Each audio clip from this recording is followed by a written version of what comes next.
दिल्ली का एक लड़का उम्र करीब 30 साल, जब वो 25-26 साल का हुआ, अच्छा खासा परिवार का, मतलब महंगे पत्थरों का बिजनेस उसकी फैमिली का, जिम जिसको कहते हैं, तो वेस्ट दिल्ली में रहा करता। नाम गुरप्रीत। एक रिलेटिव उसका स्विट्जरलैंड में रहा करता था, तो उस रिलेटिव से मिलने के बहाने वो स्विट्जरलैंड गया, वहां घूमा फिरा, कई दोस्त बने। ऐसे ही कुछ कॉमन फ्रेंड के जरिए उसकी मुलाकात स्विट्जरलैंड की एक लड़की से होती है जो ज्यूरिख की रहने वाली थी। उस लड़की का नाम था नीना बर्गर। उम्र उसकी भी करीब उस वक्त 26-27 साल। तो वहां ये स्विट्जरलैंड खूब घूमता है तमाम दोस्तों के साथ, कई बार कॉमन फ्रेंड हैं तो वो लड़की भी इनके ग्रुप में शामिल होती है, घूमते हैं। फिर वो वापस चला आता है इंडिया। वापस आने के बाद उसका मन नहीं लगता, कहीं ना कहीं वो शायद वो उस लड़की को अपना दिल दे बैठा था। दिल्ली आता है, कुछ वक्त तक रहता है, फिर किसी बहाने से घर वालों को कहकर, घर में माँ बाप और एक बहन थी, फिर से स्विट्जरलैंड चला जाता है। चूंकि पैसे थे, बिजनेस फैमिली से था, तो पैसे की कोई दिक्कत नहीं थी, तो वापस स्विट्जरलैंड जाता है। फिर मिलना तो था, रिश्तेदार तो बहाना थे, उसी लड़की से फिर मुलाकात करता है, अच्छा वक्त बिताता है, लौट आता है। फिर तीसरी बार जाता है। तीसरी बार जाने के बाद अब वो बहुत ज़्यादा करीब हो चुका था उस लड़की से, लेकिन अभी तक उसने उस लड़की से इजहार मोहब्बत नहीं किया था। उसे मालूम नहीं था कि वो क्या सोचती है। आप अगर देखें तो यूरोप में या बाकी देशों में कल्चर बहुत ही फ्रैंक होकर मिलते हैं। अपने यहाँ कई बार ऐसा होता है कि अगर कोई बहुत करीब से आपको हाल चाल पूछ ले या हाथ पकड़ ले तो बहुत बार गलतफहमी पैदा हो जाती है। तो शायद गुरप्रीत भी उसी गलतफहमी का शिकार हो चुका था, लेकिन जब वो तीसरी बार गया तब उसने ठान लिया कि उस लड़की से वो दिल के बात कह देगा। तो मिलता है, बातचीत होती है, और अचानक उससे पहले वो देखता है कि एक लड़के के साथ वो बड़ी ज्यादा ही कुछ फ्रैंक है, घुली मिली है। वो स्विट्जरलैंड का ही था। उसे बड़ा बुरा लगता है। फिर धीरे धीरे उसके बारे में पता करना शुरू करता है, तो टटोलता है उसे कि अगर कोई और तुमसे शादी करे या प्यार करे जैसे मैं करूं, तो उसे साफ साफ बता देती है कि देखो मैं रिलेशनशिप में हूं और वो मेरा बॉयफ्रेंड है, तो इसलिए मैं किसी और के बारे में सोच नहीं सकती। अब ये पहली बार लड़की के मुंह से, यानी नीना बर्गर के मुंह से गुरप्रीत ने सुना, दिल टूटा, वापस इंडिया लौट आया। लेकिन लौटने के बाद उस लड़की को भूलने की बजाय उसने कुछ और सोचा, उसने कुछ और तय किया। अब उसने नीना को फोन करना शुरू किया और कहा कि देखो मैं तो इतनी बार स्विट्जरलैंड आया, तुमने कभी इंडिया नहीं देखा, बहुत खूबसूरत है यहाँ। दिल्ली है, मुंबई है, गोवा है, राजस्थान के रेगिस्तान है, और सबसे खूबसूरत ताजमहल है। अब नीना भी को शौक था अलग अलग देशों में घूमने का। उसे लगता था कि इंडिया भी एक बहुत अच्छी जगह है, तो घूमना चाहिए। अब ऊपर से एक दोस्त जो दिल्ली का रहने वाला, वो उसे दावत दे रहा है कि तुम इंडिया आओ, मैं तुम्हें घुमाऊंगा हर जगह। नीना तैयार हो गई। उसने कहा ठीक है, मैं वैकेशन में आती हूँ। अब इत्तेफाक से अक्टूबर के महीने में, ये जो भी चल रहा है, नीना की छुट्टी थी। नीना ने गुरप्रीत को फोन किया। उसने कहा कि तुमने कहा था मुझे इंडिया घुमाओगे, तो मैं इंडिया आ रही हूँ। गुरप्रीत ने कहा बिल्कुल आओ। 11 अक्टूबर 11 अक्टूबर को अब नीना बर्गर ज्यूरिख से न्यू दिल्ली पहुंचती है। पहले से उसने गुरप्रीत को इन्फॉर्म कर रखा था। गुरप्रीत एयरपोर्ट जाता है, उसको रिसीव करता है। रिसीव करने के बाद वो उसको वेस्ट दिल्ली में एक होटल है टैगोर गार्डन में, वुड कैसल ग्रैंड, वहां उसने उसके नाम पर एक कमरा बुक कर रखा था। वहां ले जाकर वो नीना को ठहरा देता है 11 अक्टूबर। इसके बाद अगले एक हफ्ते तक वो नीना को इधर उधर घुमाता है, दिल्ली के बाहर भी ले जाता है। उसके पास एक सेकंड हैंड सेंट्रो कार ले रखी थी, हालांकि नई कार भी उसकी अलग थी, लेकिन सेंट्रो कार थी। तो अपनी कार में लगातार नीना को दिल्ली घुमा रहा, और नीना बहुत खुश। डेली घुमाता, सुबह जाता होटल, नीना को पिक करता, फिर शाम को या रात को उसको ड्रॉप करता, कमरे में भी जाता, गप्पे मारता, साथ खाना भी खाता और वापस आ जाता। जिस जगह उसने इस होटल में नीना को ठहराया था, वहां से थोड़ी ही दूरी पर जनकपुरी इलाके में खुद गुरप्रीत का घर था। वो अपने माँ बाप और बहन के साथ रहा करता था। 7 दिन बीत गए नीना को दिल्ली आए हुए। नीना इधर उधर घूम रही है और उसे अभी रुकना था क्योंकि बहुत जगह जाना था। इसी दौरान एक रोज, इसी 7 दिनों में, गुरप्रीत होटल में रात को जब ड्रॉप किया तो दोनों अपना डिनर कर रहे हैं, मस्ती कर रहे हैं, बातचीत कर रहे हैं। तभी गुरप्रीत ने नीना से कहा कि तुमको मैं, नीना उससे बात करती थी कि इंडिया के बारे में, तो वो बताता था, जादू टोना का भी जिक्र आया। तो उसने कहा चलो मैं तुमको एक जादू दिखाता हूं, एक ट्रिक, पर वो खेल है, खेलना पड़ेगा। नीना बेफिक्र, उसे कुछ नहीं मालूम, उसे लगा एक अच्छा दोस्त है। उसने कहा मैं तैयार हूं, और वो बड़ी मतलब उत्साह में थी कि मैं मैजिक या जादू देखूंगी इंडियन।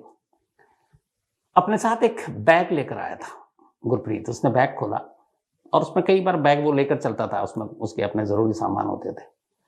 उसने बैग खोला, उसके अंदर लोहे की जंजीर थी।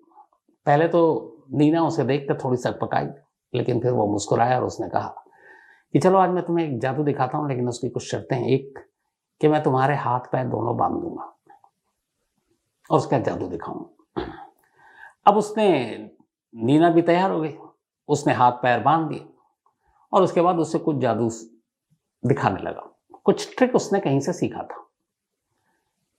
तो उसने कहा पहले आंखें बंद करो। उसने आंखें बंद की, फिर आंखें खोली तो जैसे जंजीर खुल गई और भी कुछ हुआ। तो नीना बहुत खुश हो गई इस जादू को देखकर। उसने उसके बाद वापस जंजीर समेटा, अपने बैग में रखा और फिर गुड बाय कहकर उसके निकल गया कि अब अगले रोज कहीं और जाना है, घूमना है, घुमाएंगे। तो नीना को भी ये जादू बड़ा पसंद आया जो गुरप्रीत ने दिखाया। अब अगले दिन तय वक्त पर फिर गुरप्रीत होटल पहुंचा, नीना को लिया और दिल्ली इधर उधर घुमाने लगा। दिल्ली घुमाते घुमाते शाम हो गई। अब रात का अंधेरा होने वाला था। तभी वो पहुंचता है जनकपुरी इलाके में, क्योंकि जनकपुरी इलाके में ही वो रहा करता था। तो जनकपुरी इलाके में पहुंचता है और रात का वक्त 18 अक्टूबर, 7 दिन हो चुके थे नीना को आए हुए। एक जगह सुनसान सड़क, ट्रैफिक बहुत कम, वहां वो अपनी गाड़ी सड़क किनारे रोक देता है। उसके बाद गप्पे मारने लगता है। फिर गप्पे मारते मारते पहले आसपास का माहौल देखता है, देखता दूर दूर तक कोई है नहीं। उसकी गाड़ी का शीशा भी ऐसा था कि उसने काला कर रखा था। अब दिल्ली में आजकल मौसम भी थोड़ा सा बदल गया, थोड़ी थोड़ी ठंड होने लगी है, तो लोग भी वो सुनसान इलाका, कोई देख नहीं रहा कौन कहाँ खड़ा है। थोड़ी देर की गप्पों के बाद अचानक गुरप्रीत नीना से कहता है कि चलो एक और नया जादू तुमको दिखाता हूं, तो जादू का खेल खेलते हैं। नीना चूंकि होटल में उसके साथ जादू का खेल खेल चुकी थी और उसे मालूम था कि ये 2-3 मिनट का खेल होता है। वो तैयार हो गई। उसने कार की पिछली सीट पर रखे अपने बैग को खोला और फिर से एक लोहे की जंजीर निकाली। इससे भी नीना वाकिफ थी क्योंकि पहले वो उसके हाथ पैर बांध चुका था। नीना ने खुद ही अपने हाथ आगे कर दिए। उसने दोनों हाथ दोनों पैर बांध दिए। ये पहले हो चुका था इसलिए नीना का कुछ झटपटा लगा नहीं। अब उसने कहा कि नीना को आंखें बंद करो। नीना पहले भी आंखें बंद कर चुकी थी। उसने आंखें बंद की। अब चूंकि नीना के दोनों हाथ और पैर जो है वो जंजीर से बंध चुके हैं, तब वो बेबस जैसे होटल में भी थी। इस बार हाथ पैर बांधने के बाद जब उसने कहा कि नीना आंखें बंद करो, नीना ने आंखें बंद की। अचानक फिर उसे एहसास हुआ कि उसके गर्दन पर 2 हाथें बड़ी तेजी से, बहुत जोर से उसके गले को दबा रही हैं। उसने कहा भी कि दर्द हो रहा है, लेकिन जादुई ट्रिक का रिहर्सल पहले हो चुका था। अब असली कहानी होनी थी। गुरप्रीत ने पूरी ताकत लगाकर अपने दोनों हाथों से उस बेबस नीना का गला दबाना शुरू कर दिया। अब गले से वो आवाज निकल नहीं रही थी, वो चीख नहीं सकती थी क्योंकि गले पे 2 हाथ मजबूत। हाथ पैर वो मार नहीं सकती थी क्योंकि दोनों जंजीर से पहले ही बंधे हुए थे और उसने अपनी मर्जी से बनवाए थे। गाड़ी के चारों शीशे बंद थे। चीख पुकार था नहीं। थोड़ी देर तड़पी और इसके बाद नीना ने दम तोड़ दिया। दिल्ली में बीच सड़क पर या सड़क किनारे खड़ी एक कार के अंदर स्विट्जरलैंड से आई एक लड़की का कत्ल हो चुका था और कत्ल करने वाला इसी दिल्ली का एक लड़का था। तो स्विट्जरलैंड से आई इस लड़की की मर्डर मिस्ट्री लाश दिल्ली की सड़क पर कार के अंदर और कार किनारे खड़ी हुई है 2 दिनों तक, किसी को खबर तक नहीं हुई। अब कत्ल हो गया, अब आगे क्या? अब थोड़ी देर के लिए जब उसने देखा हिला डुला कर, तो वो बेसुध लुढ़क गई सीट पर।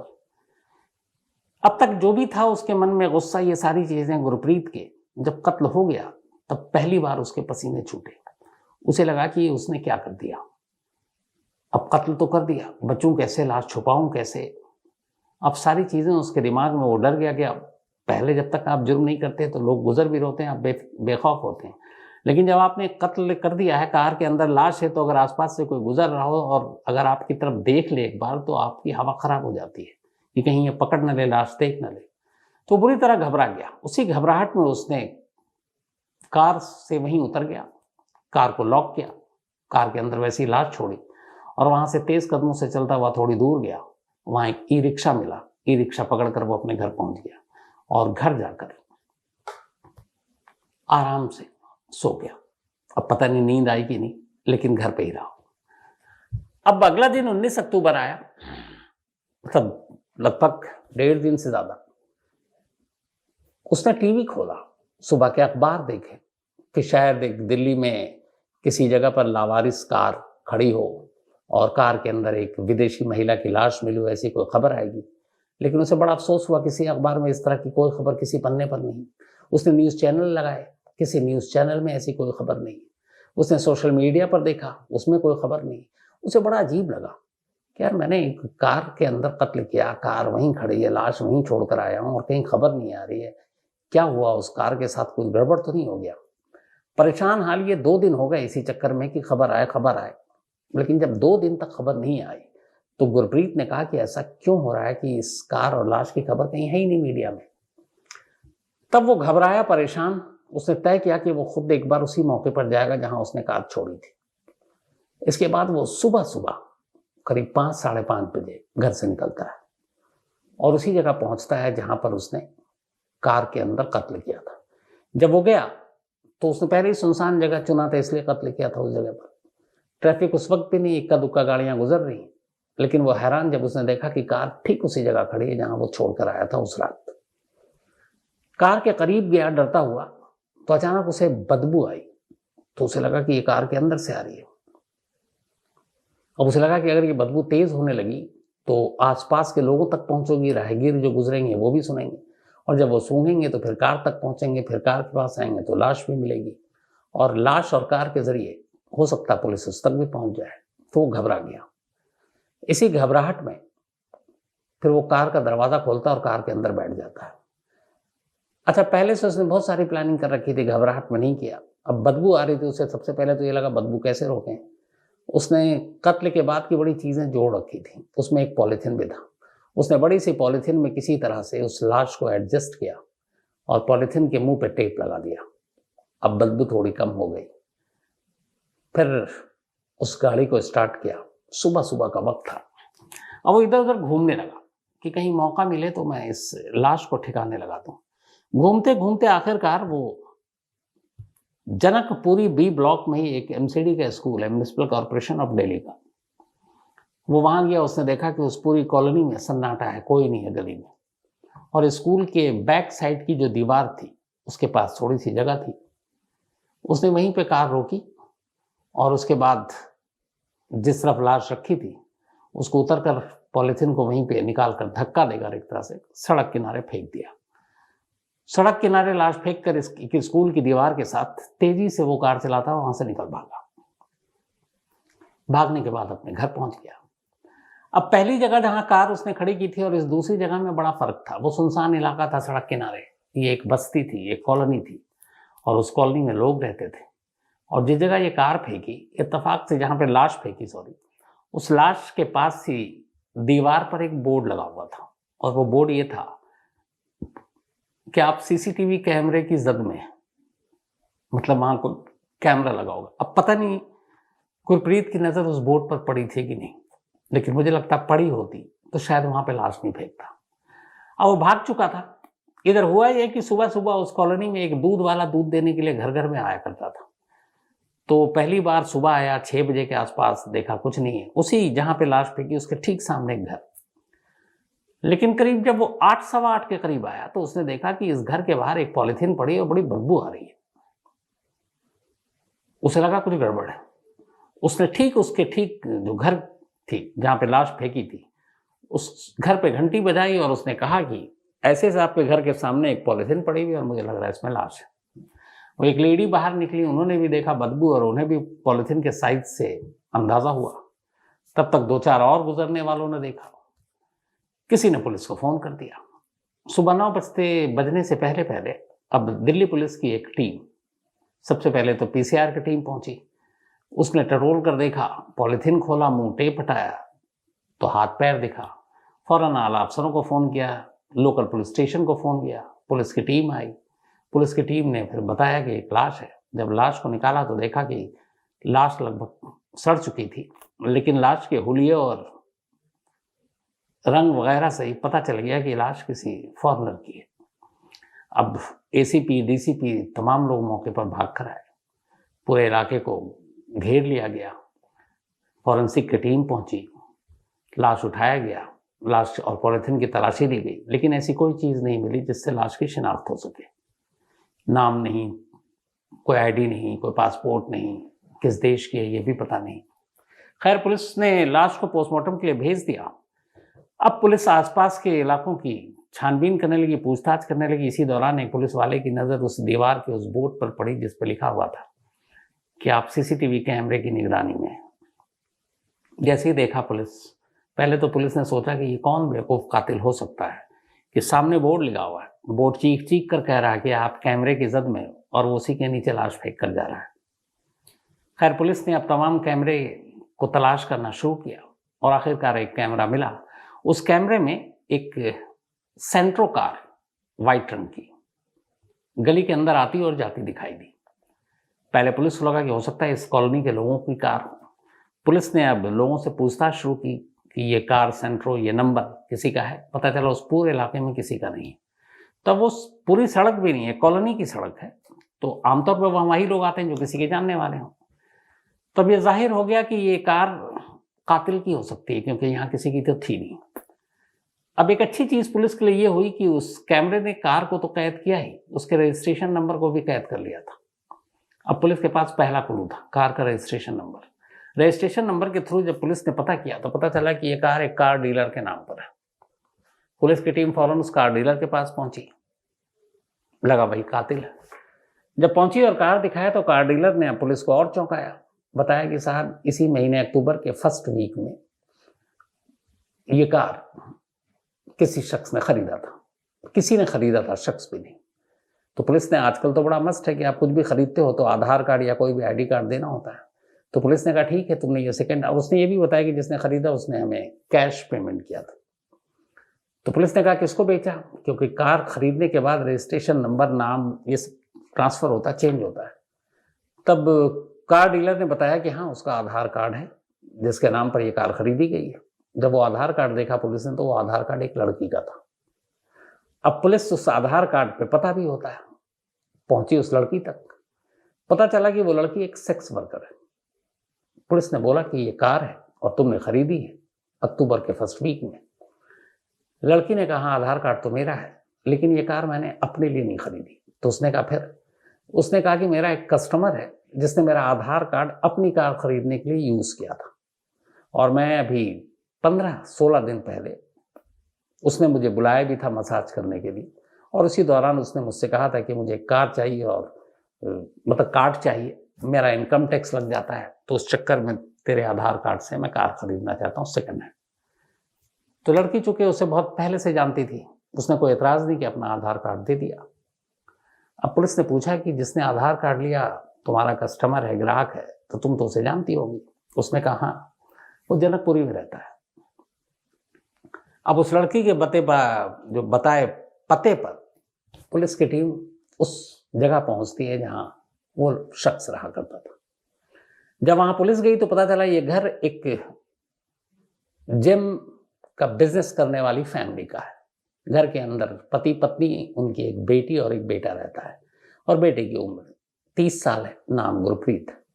फैमिली वालों से पूछा गया ये कार किसने खरीदी। माँ बाप को तो उस कार की जानकारी ही नहीं थी, बहन को भी नहीं थी। गुरप्रीत समझ गया था पुलिस को देखकर, और लड़की पहले ही बता चुकी थी उसका नाम। अब पुलिस गुरप्रीत को लेकर थाने पहुंचती है। थाने जाने के बाद अब अपने अंदाज में गुरप्रीत से पूछताछ शुरू होती है। इसके बाद गुरप्रीत कहानी सुनाता है। पूरी कहानी यही थी कि वो उस लड़की से प्यार करता था, वो लड़की किसी और से प्यार करती थी, उसका दिल टूटा, वो उससे बदला लेना चाहता था। बदला लेने के लिए उसे लगा कि स्विट्जरलैंड में जाकर कत्ल करेगा तो फिर वहाँ का कानून और बाकी चीज़ें यहाँ हो सकता बच जाए, और इसकी फिर उसने प्लानिंग करनी शुरू की। उसने सबसे पहले लड़की को बुलाया तो घुमाने के नाम पर, ताकि वो किसी की नज़र में ना आए। उसके पास अपनी एक नैनो कार भी और भी थी, तो उसके कार का नंबर हर जगह आएगा। तो उसने क्या किया कि एक कार खरीदी नीना के भारत आने से पहले, और उस कार में ही उसे घुमाता रहा। इसके बाद कत्ल कैसे करें, तो उसने कहा कि ऐसा हो कि मैं कत्ल भी कर रहा हूँ और सामने वाले को पता भी ना चले। तो जादू टोना और भारत के बारे में बहुत बातें कर चुका था, इसलिए उसने नीना को जादू टोना के बारे में बातें सुनाई और वो बहुत एक्साइटेड होकर सुनती थी। एक रोज होटल में उसी ने इसका रिहर्सल किया, जंजीर से हाथ पैर बांधे, आंखें बंद की। वो चेक करना चाहता था कि वो तैयार होगी कि नहीं, और वो आसानी से तैयार हो गई।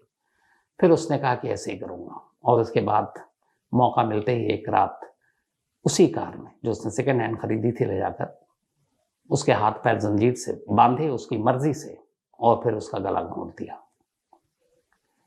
बहुत सारी चीजें हो सकती थी इसमें।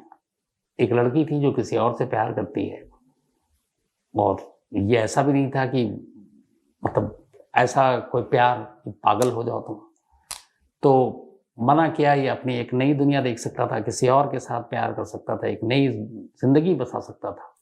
लेकिन मैं बार बार कहता हूँ कि जब किसी को क्राइम करना होता, जुर्म करना होता, उस वक्त उसका दिमाग काम करना बंद कर देता और वो आगे पीछे सोचता नहीं है। तो यही हाल गुरप्रीत के साथ हुआ। गुरप्रीत के जब घर की तलाशी ली गई थी तो 2 करोड़ रुपए कैश मिले थे। अब उसके बाद पुलिस ये देख रही है कि इसका कोई और गलत धंधा भी नहीं है। गुरप्रीत के मोबाइल से बहुत सारे और फॉरेन की जो लड़कियां उनके फोटोग्राफ्स भी मिले। तो ये भी एक एंगल है कि ये सचमुच सिर्फ लव वाला मामला है या इसके पीछे कुछ और है। तो अब इनकम टैक्स भी इस मामले की जांच में जुट गई है, और बाकी पहलुओं से भी पुलिस इसकी जांच कर रही है कि इसमें सिर्फ यही थ्योरी है या कुछ और थ्योरी है, क्योंकि ये मामला अभी का है। फ्राइडे की सुबह ये केस खुला है। इस वक्त गुरप्रीत जो है वो पुलिस की कस्टडी में है और वो लगातार अपने बयान बदल रहा है। तो हो सकता है कि असली कहानी 1-2 दिन में आ जाए। तो जब भी वो असली कहानी इसमें और कुछ होगी तो मैं आप तक जरूर पहुंचाऊंगा। फिलहाल इस कहानी में इतना ही।